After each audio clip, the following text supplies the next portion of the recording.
어머니는 재판소에 갔다 온 날부터 심화가 나서 누웠다 일어났다 하였다.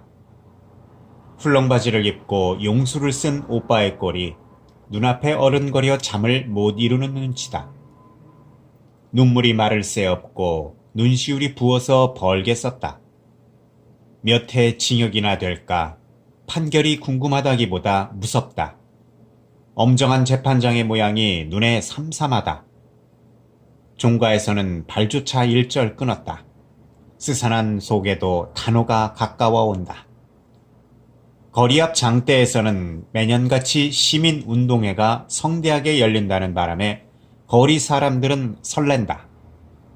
1년에 한 번 오는 이 반가운 명절 때문에 사람들은 사는 보람이 있는 듯하다. 씨름이 있고 그네가 있고 활이 있고 자전거 경주가 있다. 사람들은 철시하고 새 옷 입고 장대로 밀릴 것이다. 부녀는 정황은 못 되었으나 그대로 명절이 은근히 기다려진다. 제사 지낼 떡은 못 빚을지라도 만가백에서 갖추어 얻은 것으로 이럭저럭 몸치장은 될 것이다. 무엇보다도 올해는 그네를 띄어 상해들 가망이 있는 것이다. 자전거 경주에 또 나가보려고? 천수가 뽐내는 것을 들으며 분녀도 마음이 뛰놀았다. 을손이를 지울만 하나? 올해야 설마 치구땡이지 어딜 갈라고. 우승기 타고 거리 돌게 되면 나랑 살래? 밤낮 살공론이야. 이렇게 말한 것이 실상에 당일에는 어찌된 일인지 도무지 신명이 나지 않았다. 못을 박은 듯이 빽빽히 선 사람 틈으로 자전거 경주를 들여보고 있노라니 앞장서서 달아나던 천수는 꽁무니를 쫓을 을손과 마주치더니 급작스런 모서리를 돌 때 기어코 왈칵 쓰러져 일어나는 동안에는 벌써 맨 뒤에 떨어져 버렸다. 을손의 간악한 계교에 얼리 피었다고 북새를 놓았으나 을손이 벌써 1등을 한 뒤라 공론이 천수에게 이롭지 못하였다.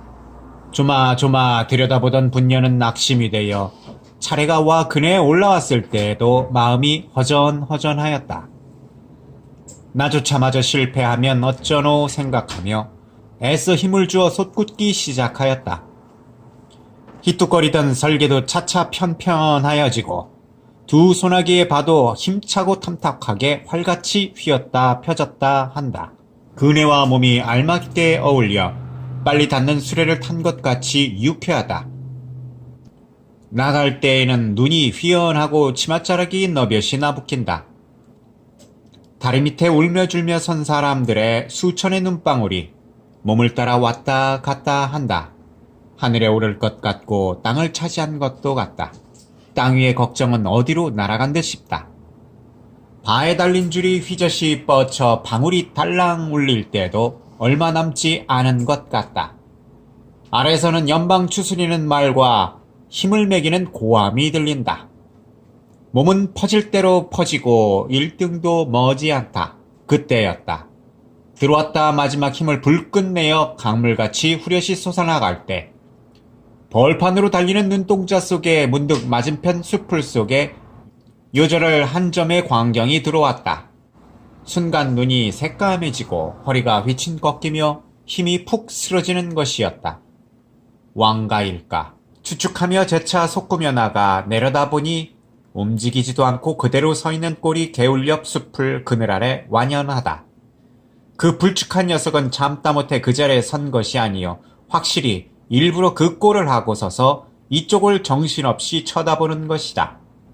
아마도 오랫동안 그 목적으로 그 짓을 하고 섰던 것이 요행 주의를 끌어 눈에 띄인 것이리라. 거리에서 드팀전을 하고 있는 중국인 왕가인 것이다. 음칙한 것. 속으로는 혀를 차면서도 이상하게도 한눈이 팔려 부녀는 도리어 동안에 팽팽하게 당기던 기운이 왈싹 줄어들며 그네가 줄기 시작하였다. 허리가 꺾이고 다리가 허전하여지더니 다시 힘을 줄여야 줄 수가 없다. 팔이 떨려 바가 휘친거리고 발에 맥이 풀려 설계가 위태스럽다. 벌써 자세가 빗나가고 몸과 그네가 틀리기 시작하였다. 거의 방울이 마저 울리려 하던 푯줄이 움츠러들게만 되니 그네는 마지막이요 1등은 날아갔다. 분녀는 아웃 소금의 공을 한 소금의 실책으로 단망할 수밖에 없었다. 줄 아래 사람들은 공중의 비밀은 알 바 없어 혹은 탄식하고 혹은 소리치며 다만 분녀의 못 미치는 재주를 아까워하는 것이다. 이렇게 된 바에야 하고 분녀는 줄어드는 그네 위에서 대담스럽게 녀석을 노려서 물리치려고 하였다. 그러나 이상한 것은 노리는 동안에 그를 물리치기는커녕 이쪽의 자세가 어지러워질 뿐 오금에 맥이 빠지고 나부끼는 치마폭이 부끄럽다. 일종의 유혹이었다. 천여 명 사람 속에서 왕가의 그 꼴을 보고 있는 것은 분녀뿐이다. 말하자면 두 사람은 많은 총중의 눈을 교묘하게 피하여 비밀이 만나고 있는 셈도 된다. 왕가의 간특스러운 손짓과 마주치는 분녀의 시선은 말없는 대화인 셈이다. 분녀는 부끄러운 생각에 얼굴이 붉어졌다. 줄에서 내렸을 때까지도 좀채 흥분이 사라지지 않았다. 좀 상해는 들었으나 상보다도 기괴한 생각에 몸이 무겁다. 이 궤변을 누구에게 말하면 좋을까? 혼자만 알고 있는 것이 옳을까 생각하며 천수를 찾았으나 많은 눈 속에서 소락소락 말을 붙일 수도 없어서 집으로 돌아와서야 겨우 기회를 잡았으나 천수는 홧김에 술이 거나하게 취하여 있다. 개울가로 나오련 요절할 이야기 들려줄게. 분에 못 견디겠다. 을순이 녀석. 분녀는 혼자 걸어 나갔으나 시납시납 거닐어도 천수에 나오는 꼴은 보이지 않았다. 분김에 울손과 맞붙어 싸우지는 않는가. 양버들 숲을 서성거리는 동안에 어두워졌다. 개울까지 나갔다 다시 숲을길로 돌아오면서 할 일 없이 왕가의 생각에 잠겨본다. 초라한 꼴로 거리에 온 지 5, 6년이나 될까. 처음에는 마병장사 하던 것이 차차 늘어 지금에는 득팀전으로도 제일 크다. 실속으로는 거리에서 첫째 부자라는 소리도 있으나 아직도 엄지락 총가게의 신세를 면치 못하여 가끔 술집에 가서는 지전을 물쓰듯 뿌린다고 한다. 중국 사람은 왜 장가가 늦을까? 여편네가 귀한 탓일까? 숲을 그늘 속으로 들어가려던 분녀는 기겁을 하고 머물렀다. 제 소리에 범이 있는 것이다. 왕가는 마치 그를 기다리고 있던 것 같이 벙글벙글 웃으며 앞에 막아섰다. 하기는 낮에 섰던 바로 그 자리이긴 하다. 도깨비에게 홀린 것 같다. 쭈뼛 솟았던 머리끝이 가라앉기도 전에 몸이 왕가의 팔 안에 있다. 입을 벌리기에는 너무 어처구니 없고 삽시간이라 겨를 틈도 없다. 평생이 이다지도 기구할까. 분녀는 혼자 앉았을 때 스스로 일신이 돌려 보였다. 숲을 속에서 왕가에게 경박을 당하였을 때 약을 다하여 결었다면 결지 못하였을까? 가령 팔을 물어뜯는다든지 돌을 집어 얼굴을 찢는다든지 하였으면 당장을 모면할 수는 있지 않았던가. 그럼에도 그는 그것을 할 수 없었고 이상한 감동에 몸이 주저들자 기운도 의사도 사라져 그뿐이었다. 마치 당시에는 한박 술에도 취하였던 것 싶다. 천수를 대할 꼴도 없다. 하기는 만갑과의 사이를 아는 그가 왕가와의 사이는 굳이 나무랄 이치도 없기는 하다. 천수는 만갑에게서 그를 빼앗았고 차례로 왕가에게 뺏긴 셈이다. 몸이란 나루에서 나루로 멋대로 흘러가는 한 척의 배 같다. 하기는 만약 그날 저녁 약속한 천수가 어김없이 개울가로 나와 주었다면 그렇게 신세가 빗나가지는 않았을 것이다. 천수를 한할까 왕가를 원망할까. 분녀는 길게 한숨 지으며 생각에 눈이 흐리멍덩하다. 천수를 한할 바도 못되거니와 왕가를 미워할 것도 없는 것이다. 생각하기도 부끄러운 일이나 사실 왕가는 특별한 인간이었다. 사내 이상의 것이라고 할까. 그로 말미암아 분녀는 완전히 눈을 뜨게 된 것이다. 왕가를 보는 것이 전과는 달라져서 은근히 그가 그리운 날이 있었다. 피가 수물거려 몸이 덥고 골이 띵할 때조차 있었다. 그런 때는 뜰 앞을 저적거리거나 성 밖에 나가 바람을 쏘이는 수밖에는 없었다. 그러나 그곳으로는 도무지 몸이 식지 않는 때가 있다. 하룻밤은 성 밖까지 갔다.